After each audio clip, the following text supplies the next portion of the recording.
तो ये class 10th के 27 मई का क्लास है, यानी आज दिन कौन सा है, बुधवार का क्लास है। तो आज के क्लास में भी हम लोग क्या क्या पढ़ेंगे, हम लोग पढ़ेंगे मैथ और हिस्ट्री। ठीक है, तो क्लास स्टार्ट करते हैं, ज़्यादा समय वेस्ट नहीं करेंगे। ठीक है, तुम लोग का भी समय इंपॉर्टेंट है और मेरा तो है ही। खैर देखते हैं हम लोग मैथ में पढ़ रहे थे क्या, एक्सरसाइज ये रहा, यहीं पे थे ना हम लोग, खोल तो चुके थे हम इधर। हाँ, एक्सरसाइज 7.1 क्वेश्चन नंबर 1 हो चुका था, 2 हो चुका था, क्वेश्चन नंबर 3 अभी होगा। कह रहे बताइए क्या ये बिंदु जो है ये संरेखी है, ये हमसे पूछा जा रहा है। क्या ये बिंदु, ये क्वेश्चन नंबर 3, ये वाला जो क्वेश्चन दिख रहा है इसका ये बात चल रहा है। कह रहा है क्या ये बिंदु संरेखी है। हम लोग यहाँ देखते हैं, इसको पेस्ट मारते हैं यहाँ, ये रहा क्वेश्चन नंबर 3 है। तो क्या ये बिंदु संरेखी है, निर्धारित कीजिए। हमें पता करना है कि ये संरेखी है कि नहीं।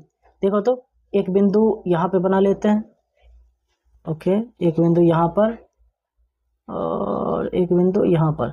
ठीक है, ये बिंदु है कितना, 1,5, ये बिंदु क्या है, मान लो 2,3, और ये बिंदु है -2, -11।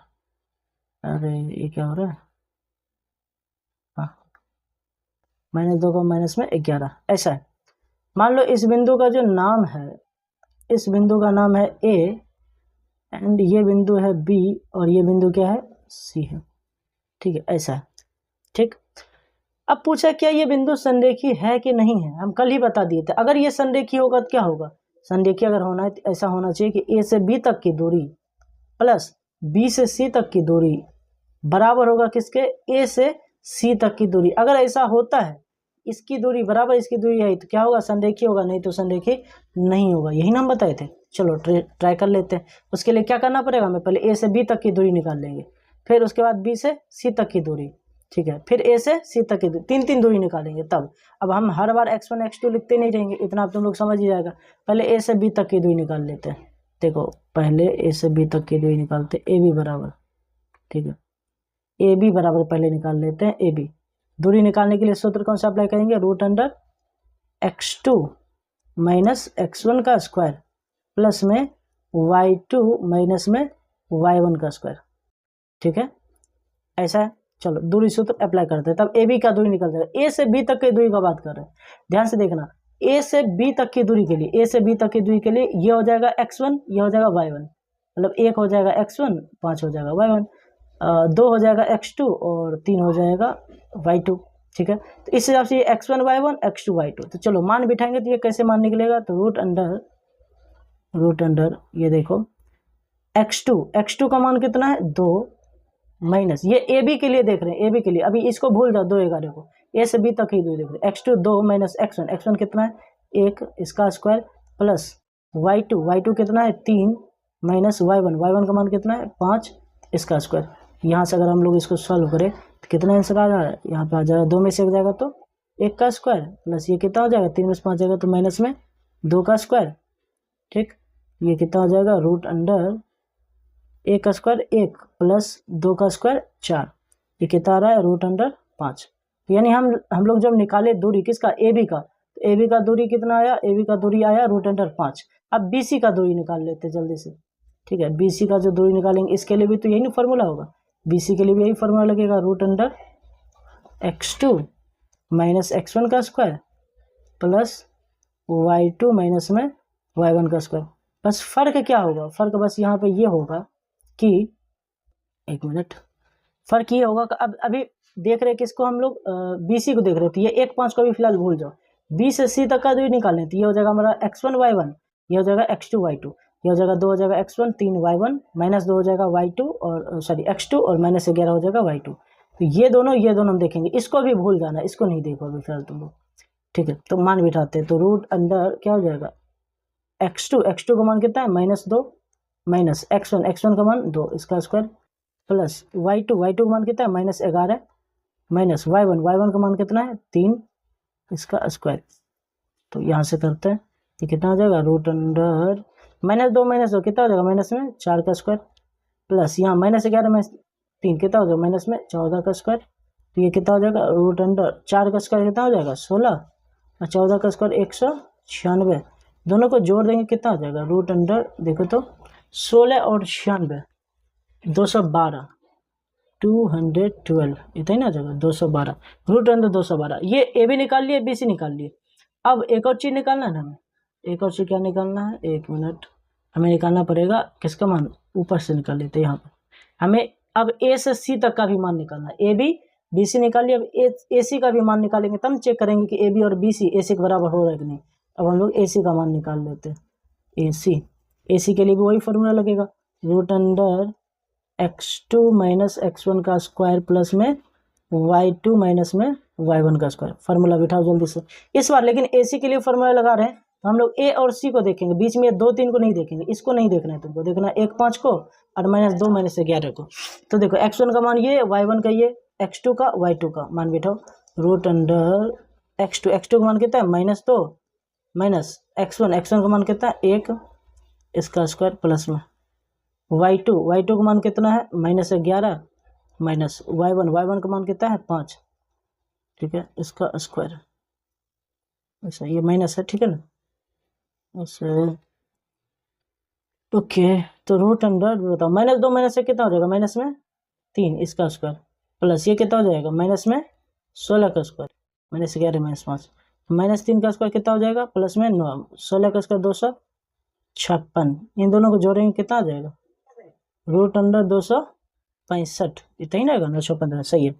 तो हमारा ए बी निकल गया, बी सी निकल गया, ए सी निकल गया। अब देखते हैं इन दोनों को जोड़ करके, तुम देखो ध्यान से, कोई दूसरा कलर ले ले क्या, ये कलर लेते हैं। देखो ये ए बी का मान कितना आया था √5 है ना, प्लस बी सी का मान कितना आया था √212। क्या √5 और √212 को जोड़ने पे क्या ये बराबर आ रहा है √265 के, बताओ तो। ए सी के मान के बराबर आ रहा है, नहीं ना आ रहा है बराबर, ये दोनों तो जुट ही नहीं सकता है। हम रीजन क्या लिखेंगे, लिखेंगे चूंकि, इसमें रीजन लिखेंगे चूंकि देखो √5 किसका मान था ए बी और √212 किसका मान था बी सी, ए बी और बी सी को जोड़ने पर ये बराबर नहीं आ रहा है, किसके बराबर नहीं आ रहा है, ए से सी तक के, ए सी के बराबर नहीं आ रहा है, ए सी का मान इतना आया था ना ये, चूंकि ए बी और बी सी का मान ए सी के बराबर नहीं आ रहा है, इसलिए ये बिंदु संरेखी है कि नहीं है, नहीं होगा, आता बराबर तब ना होता है, इसलिए ये बिंदु क्या है, संरेखी नहीं है, ये बिंदु संरेखी क्या है, नहीं है, ठीक है। जल्दी से वीडियो को रोको और ये पूरा क्वेश्चन उतार लो फटाफट, उतार लिया है, चलो बहुत अच्छी बात है। जो नहीं उतारा फिर से अभी वीडियो रोको, अभी भी टाइम है, वीडियो रोक करके उतार लो। हम लोग अब अगले क्वेश्चन पे आते हैं, नेक्स्ट क्वेश्चन, चलो अगले पेज पे आते हैं, अगला क्वेश्चन ये रहा। अगला क्वेश्चन में क्या बोल रहा है यहाँ पे देखो तो, ये रहा, ये क्वेश्चन है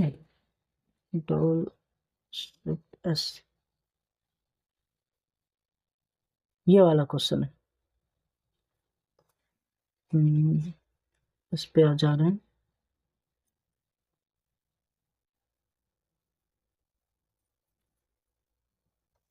ये क्या हो गया, एप्लीकेशन ही लगता है गायब हो गया, 1 मिनट, इनको तो लैग कर रहा है लग रहा है।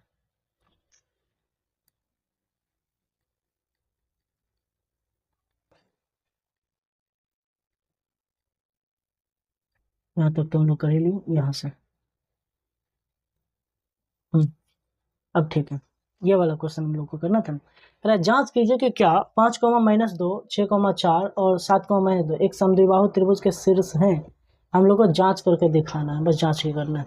मतलब इसको अगर हम बनाए ऐसा, ये इसमें क्या कहना चाह रहा है, अगर एक समद्विबाहु त्रिभुज बनाए, समद्विबाहु त्रिभुज के बारे में क्या पता है अभी, जब तक हम बना रहे तुम लोग ये बताओ, समद्विबाहु त्रिभुज के बारे में क्या चीज़ पता है कि समद्विबाहु त्रिभुज की 2 भुजाएं क्या होती है, बराबर होती है। समद्विबाहु त्रिभुज में 2 भुजाएं बराबर होती है, इतना हम पहले भी बता चुके, इधर ही रिसेंटली भी लिखा ही थे ना, समद्विबाहु त्रिभुज में 2 भुजाएं बराबर होता है।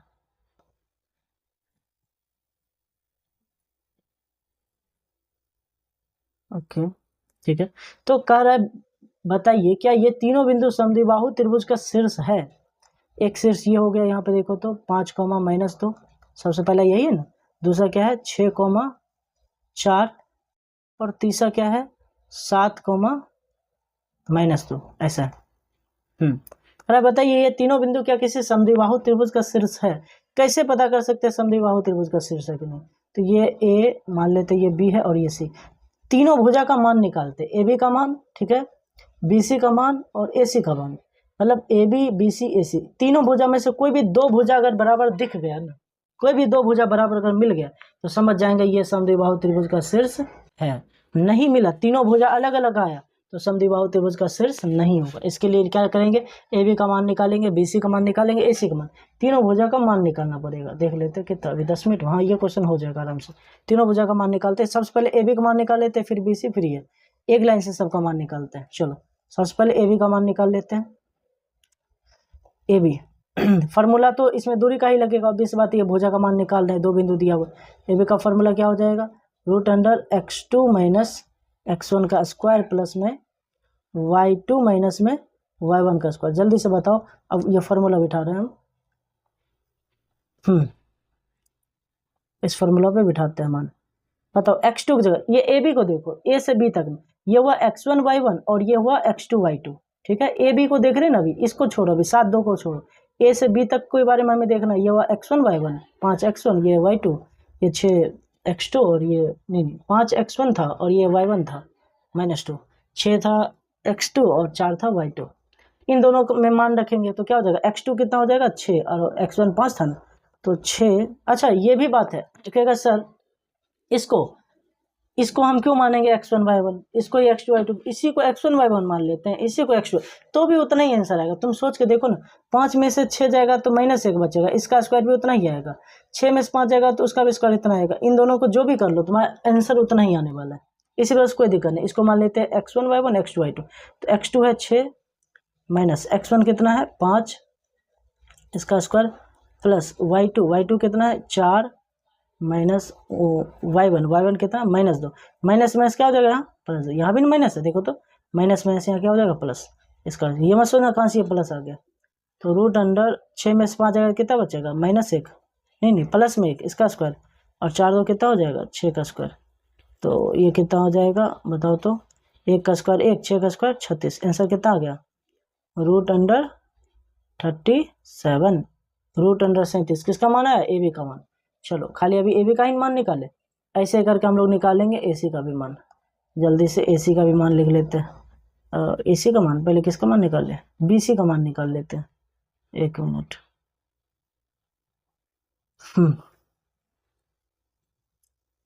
बी सी का मान निकालेंगे, इसके लिए भी यही फॉर्मूला लगाएंगे, x2 माइनस x1 का स्क्वायर प्लस में y2 माइनस y1। हम अब जल्दी से मान बिठा देंगे, तुम लोग समझ जाना कि कैसे मान बिठा रहे हैं, ये x1 y1 ये x2 y2। चलो मान बिठाते, इतना तो समझ ही सकते हैं सभी लोग।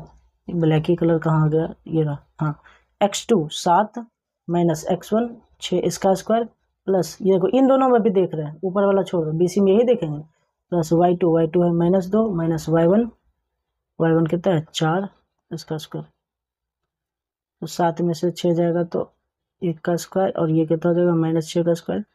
देखो तो ये कितना आ गया 1 प्लस में ये क्या आ गया 36, ठीक है, तो ये क्या हो गया 37। देखो दोनों भुजा बराबर मिल गया, यानी ए बी बी सी बराबर मिल गया। मैं अच्छी तरह लगता है गलत है इस हिसाब से, तो ए बी बड़ा ये छोटा हो गया बी सी। तुम लोग अच्छे तो मान लेना, ऐसे तो पता नहीं था कि कौन सा दो भुजा बराबर होगा, दो भुजा बराबर हो गया तो ये दोनों, ये क्या है समद्विबाहु त्रिभुज का शीर्ष है। लेकिन अभी भी एक ट्विस्ट है, पता है क्या, अगर हम यहीं पे छोड़ देते तो फिर दिक्कत हो सकता है।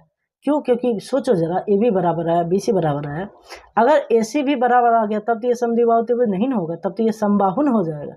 इसलिए ए सी निकाल के भी चेक करना जरूरी हो जाता है, हम लोग को ए सी भी निकाल के चेक करना ही पड़ेगा।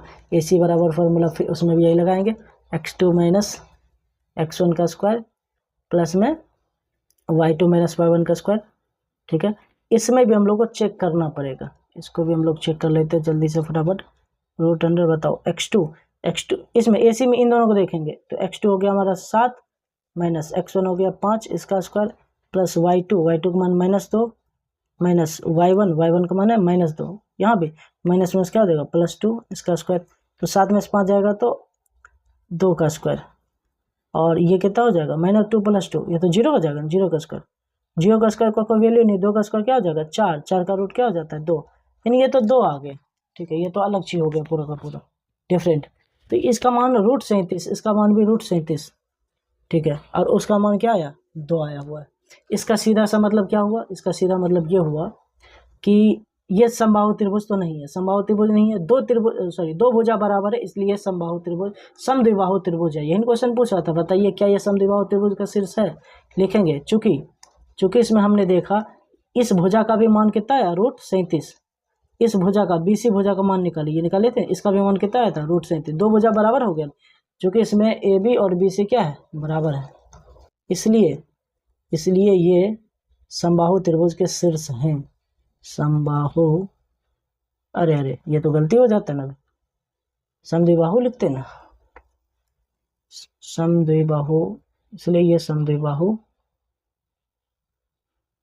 त्रिभुज, इसलिए समद्विबाहु त्रिभुज के शीर्ष हैं, ठीक है, ये हो गया। तो वीडियो को रोक करके इसको उतार लो, अब हम लोग करेंगे तब नेक्स्ट, अब सोशल साइंस करेंगे। उतारो वीडियो को, रोको, अभी जस्ट उतारो, ऐसा नहीं कि बाद में उतारेंगे, अभी उतारो, रोको वीडियो, उतार लिया, अच्छी बात है, बहुत बढ़िया। चलो अब देखते हैं कितना देर हो गया, 16 मिनट। अगला क्लास पाते, आज का क्लास लगता है तुम लोग का छोटा रखना पड़ेगा, पता नहीं इतना ही देर में लग रहा है कि बहुत ज़्यादा क्लास ले लिए, जबकि ये तो कुछ भी नहीं हुआ, इतना देर तो तुम लोग उतारने में क्लास में लगा देता था वहाँ पे ऑफलाइन क्लास में। बात ये भी काम इतना हो जा रहा है, थकावट है बहुत ज़्यादा। अच्छा कुछ दिन का बात और है, फिर उसके बाद तो सब ओके ही है। नेक्स्ट अब हम लोग आते हैं सोशल साइंस पे। सोशल साइंस में हम लोग एक चैप्टर स्टार्ट किए थे, किधर गया, समाजवाद एवं साम्यवाद, ये चैप्टर स्टार्ट किए थे, समाजवाद एवं साम्यवाद, ये चैप्टर हम लोग स्टार्ट किए थे। इस चैप्टर को पढ़ लेते हैं अच्छे से, स्लाइड शो फ्रॉम बिगिनिंग, ठीक है। इसमें हम लोग पढ़ रहे थे समाजवाद की उत्पत्ति कैसे हुई, हम पूरा कहानी सुनाए तुमको, पूरा का पूरा फैक्ट्री वाला प्रणाली का हर एक चीज़ बताए थे, पूरा का पूरा कहानी तुमको बहुत अच्छे से बताए कि कैसे काम करता है। उस केस के अकॉर्डिंग अब तुमको पता है कि ये जो समाजवाद है, समाजवाद की उत्पत्ति कैसे हुई, समाजवाद का उदय कैसे हुआ। तो 18वीं शताब्दी में औद्योगिक क्रांति के फलस्वरूप समाजवाद का उदय हुआ। मतलब जो उद्योग आया, फैक्ट्री आया था, बताए थे कि बहुत सारा जब फैक्ट्री आ गया था, एकदम से बहुत ज़्यादा फैक्ट्री वगैरह आ गया, वहाँ पे सभी जितने भी कुटीर उद्योग करने वाले लोग थे सब बेरोजगार हो गए। कुटीर उद्योग जितना भी था, ये सभी कुटीर उद्योग क्या हो गया, बंद हो गया। यही नहीं, सब लोग मजदूरी करने लग गए, उनसे ज़बरदस्ती काम करवाया जाने लगा। तो ये जो दौर आया था, ये उद्योगों का दौर था। उद्योगों का ये जो दौर आया, ठीक है, ये पूरा चलन जो आया, इसको बोले थे, मतलब बोला जाता है औद्योगिक क्रांति की। पूरा का पूरा वर्ल्ड में सब फैक्ट्री से चीज़ें बनने लगे, वो औद्योगिक क्रांति आया था। तो समाजवाद की उत्पत्ति कैसे हुई थी, उसमें सबसे बड़ा हाथ है औद्योगिक क्रांति का। जैसा कि बता ही चुके हैं कि मजदूरों से जब खूब काम करवाया जाने लगा, फैक्ट्री के कारण ही होने लग गया कि इन लोग का बेरोजगार, मतलब ये लोग बेरोजगार हो गए, रोजगार छिन गया, और भी बहुत सारा चीज़ जो भी होने लग गया इन सभी लोगों के साथ। उसका कारण क्या था, उसका कारण तो यही था ना, उसका कारण, मेन कारण समाजवाद की उत्पत्ति थी, ठीक है। नेक्स्ट आगे देखो, अगला समाजवाद की उत्पत्ति का कारण क्या है।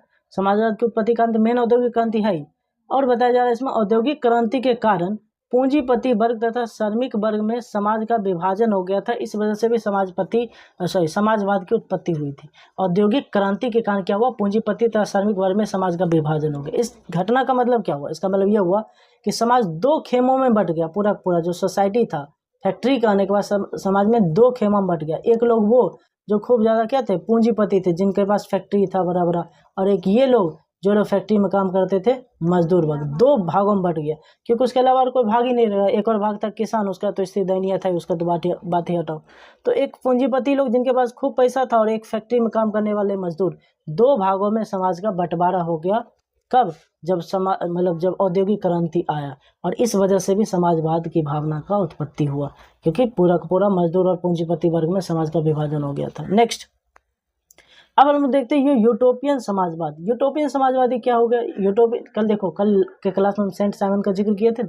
यूटोपियन समाजवादी वो समाजवादी थे जिन्होंने सबसे पहली बार, जिनके दिमाग में समझो ये विचार आया कि ऐसा नहीं होना चाहिए। मतलब अभी तुमको भी लग रहा है कि ये लोग पहले तो बेचारे, ये सभी लोगों का रोजगार छिन गया, इन लोगों का बढ़िया चल रहा था ना बिजनेस, आराम से कुटीर उद्योग कर रहे थे। इन लोगों का रोजगार छिन गया, मतलब ये लोग जो रोजगार कर रहे थे इन लोग का रोजगार तो गया ही, साथ में रोजगार जाने के अलावा ये लोग अब क्या बन गए थे, एक प्रकार समझो तो पूरा का पूरा मजदूर बन गए। ये लोग रोजगार भी छिन गया और प्लस ये लोग मजदूर भी बन गए, मजदूरी करने लग गए।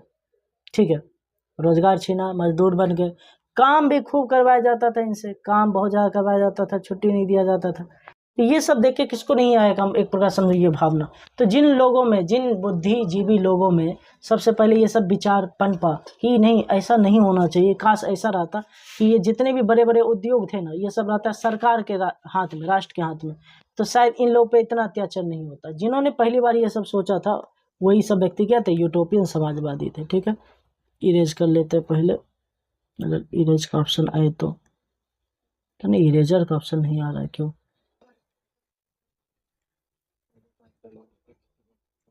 अच्छा रहने दो, इसी में देख लेंगे हम लोग। एक मिनट,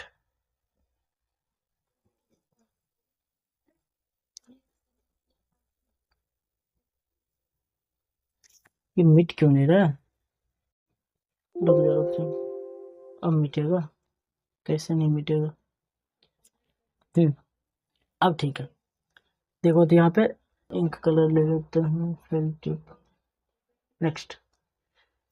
तो पर यूटोपियन समाजवादी वो लोग थे जिनके मन में पहली बार ये सब भावना आया कि इन लोगों के साथ गलत हो रहा है, ऐसा नहीं होना चाहिए। उनमें कौन थे, प्रथम यूटोपियन समाजवादी जो थे, जो स्वप्नदर्शी थे, ड्रीमर, स्वप्नदर्शी समाजवादी थे। ये स्वप्नदर्शी उनको कहा जाता है जिन्होंने सपना देखा था किसी को, जैसे मार्टिन लूथर किंग, ये सपना देखते थे कि एक समय ऐसा आएगा कि सभी नेग्रोज एंड अमेरिकन साथ में चलेंगे एक साथ, स्वप्नदर्शी, हालांकि वो पूरा भी करके गए। महात्मा गांधी भी स्वप्नदर्शी कर सकता है, वो चाहते थे कि एक समय ऐसा आएगा कि पूरा देश आज़ाद होगा, सभी लोग साथ मिलकर रहेंगे, स्वप्नदर्शी जो ड्रीमर है। तो प्रथम यूटोपियन जो स्वप्नदर्शी थे, जिन्होंने सोचा बहुत कुछ लेकिन वो कर नहीं पाए थे कुछ, उनको कहे स्वप्नदर्शी समाजवादी। तो स्वप्नदर्शी समाजवादी में प्रथम व्यक्ति थे वो थे सेंट साइमन। इन्होंने सोचा था बट ये ज़्यादा कुछ कर नहीं पाए इस चीज़ के, इस फील्ड में। उसके बाद अन्य कुछ यूटोपियन विचारक जो थे, मतलब यही कि समाजवादी विचारक, उनमें थे एक चार्ल्स फोरियर, और उनमें से एक ऐसे थे पता है जो उद्योगपति थे, खुद ही फैक्ट्री के मालिक थे। उनमें से एक व्यक्ति थे ब्रिटिश यूटोपियन चिंतक, उद्योगपति रॉबर्ट ओवन। रॉबर्ट ओवन जो थे ये खुद ही बहुत बड़े उद्योगपति थे, और ये बहुत बड़े उद्योगपति होते हुए भी ये समाजवादी विचारधारा के थे, एक प्रकार समझो तो। ये भी चाहते थे कि मजदूर के साथ गलत होता है। तो इन्होंने स्कॉटलैंड के न्यू लुनार्क नामक स्थान पर एक फैक्ट्री का स्थापना किया, और इस फैक्ट्री में क्या किया उन्होंने, श्रमिकों को, जितना भी लेबर था श्रमिक को अच्छा वैतनिक सुविधा प्रदान किया, मतलब बढ़िया सैलरी दिया। यहाँ पे सभी लोग को कम घंटा काम करवा, कम घंटा मतलब इतना भी नहीं कि एक ही घंटा, मतलब 8 घंटा का आसपास काम करवाना चालू किया, जितना जेन्युइन होता है 8 घंटा का आसपास। सैलरी जो होता है सब मजदूरों को अच्छा दिया जाने लगा, सैलरी अच्छा। बाकी सभी जगह पे 16 से 18 घंटा काम चलता था, काम करवाया जाता था जबरदस्ती। यहाँ कम काम, छुट्टी भी दिया गया, हर एक सुविधा प्रदान किया गया यहाँ के मजदूरों को। फिर भी होना तो ये चाहिए कि कम काम करवा रहा है, वेतन भी ज़्यादा दे रहा है, तो यहाँ पे इनको रॉबर्ट ओवन को क्या होना चाहिए था, लॉस। लेकिन पता है रॉबर्ट ओवन के फैक्ट्री में क्या हुआ, लॉस होने की जगह उल्टे क्या हुआ, प्रॉफिट होने लगा बहुत ज़्यादा। क्यों हुआ, कोई गेस कर सकता है? क्योंकि जितने भी लोग थे, जितने भी मजदूर थे, जहाँ पे 16-16 घंटा वो काम कर रहे थे, वो लोग तो मजबूरी में ना काम कर रहे थे, मन से काम थोड़ी ना करते होंगे, सैलरी भी कम मिल रहा था तो झेल रहे होंगे खाली। लेकिन जब कम घंटा काम है, सैलरी अच्छा है, तो जो मजदूरी है, काम कर रहे होंगे, वो खुशी खुशी काम कर रहे होंगे, मन लगा के काम कर रहे होंगे। इसी वजह से ये बहुत ज़्यादा अच्छे से बहुत देर तक काम कर पाते हैं, ये है। तो ये एक चीज़ था जिस वजह से एक प्रकार से समझो कि जो पूरा का पूरा मजदूर वर्ग है, ठीक है, वो अच्छे से काम करने लगे, और इन लोगों को थोड़ा सा फायदा एक प्रकार से समझो इनको, रॉबर्ट ओवन को मिला, और इन्होंने ये एक्सपेरिमेंट करके दिखाया कि नहीं, वेतन अगर अच्छा देंगे तो लॉस नहीं होगा, सबको ऐसा करना चाहिए। तो ये भी एक समाजवादी ही नहीं हुए, क्योंकि मजदूरों के बारे में सोच रहे थे, सबकी समानता के बारे में सोच रहे थे, ठीक है। तो तुमको नोट्स बनाना है, पता है, तो इसको नोट भी करना है। कोई एक बता दे रहे हैं, ये सब जो चीज़ अभी हम लिखा रहे हैं, ये सब जो चीज़ें है, ये दूसरा चैप्टर जैसे है, इसके लिए कॉपी कर देगा क्लासमेट का, बता रहे हैं क्लासमेट का 30 रुपया के आसपास में, 30 या 40 के आसपास एक कोई कॉपी आता है, 30 रुपया या 40 रुपया एक कॉपी ले लेगा और उसमें इन सभी को क्या करेगा, नोट करेगा। इसका नोट्स बनाना है, क्या सही है। तो दूसरा चैप्टर का पहला का नोट्स का, हाँ वो भी हम बना चुके हैं, वो भी तुम लोग को मिल जाएगा, PDF हम भेज देंगे ग्रुप में, ठीक है ना। तो पहला चैप्टर का भी नोट्स बना लेना अच्छे से, ठीक है, और दूसरा का भी बना लेना, पहला दूसरा सबका नोट्स बन जाएगा। तो इसको भी उतारना, ये जो तुमको दिख रहा है, तो अभी फिलहाल तुम ऐसे रफ में उतार सकता है चाहो तो, अभी के लिए, बाद में आएगा वो बुक क्या कहते हैं, जब तुम खरीद लेगा कॉपी क्लासमेट का, तब उसमें उतार लेना। तो अभी ये काम करो तुम लोग, अभी इसको उतार सकता है इसमें ऐसे ही, रुक जाओ हम इसको बड़ा कर देते हैं, इसको तुम ऐसे ही अभी उतार लो, वीडियो रोक करके कॉपी में, ऐसे कॉपी में इसको उतार लो, ये वाला ये भी उतार लेना कि ये चैप्टर 2 है, समाजवाद एवं साम्यवाद, या चैप्टर 2 लिख देना, और फिर उसके बाद ये उतार लेना। ये लिखने की जरूरत नहीं है बाय आनंद शर्मा, ठीक है, ये तो हम PPT बनाए हुए ना, इसको PPT कहते हैं, इसलिए हम अपना नाम लिखे हुए। तो ये पूरा पूरा वीडियो रोक करके इसको उतार लो, ठीक है, अभी उतार लो, या फिर बाद में भी जब तुम्हारी इच्छा होगा इसको उतार सकता है। उतार लिया, चलो आज के क्लास को हम लोग यहीं एंड करते हैं। क्लास आई थिंक आज का छोटा होगा, क्या पता, जितना भी देर का हो, तो क्लास को आज यहीं पे ख़त्म करते हैं, अगले पॉइंट पे आते हैं, ठीक। तो अब हम लोग मिलेंगे कल, ठीक है, कल देखते हैं, कल कितना 28 तारीख है, ठीक है, कल के क्लास में मिलते हैं। थक गए हम भी बहुत ज़्यादा, तुम लोग भी आराम से अब रेस्ट करो, ठीक है। स्कूल तो जाता ही होगा डेली, ये छुट्टी हो गया, अच्छा हम भी क्या, अभी तुम लोग का आवाज़ सुनाई थोड़ी नहीं देगा, जो भी है तुम लोग पूरा क्लास किया करो। अभी देखो कम ही देर का क्लास हुआ, 26 मिनट, लेकिन थोड़ा सा आज ज़्यादा थक गए, इसको हम बंद करते हैं आज के क्लास को, इतना ही, मेरे ख्याल से इतना देर में ही तुम लोग का 40 मिनट से ज़्यादा हो गया होगा, ठीक है ना। चलो मिलते हैं अगले क्लास में।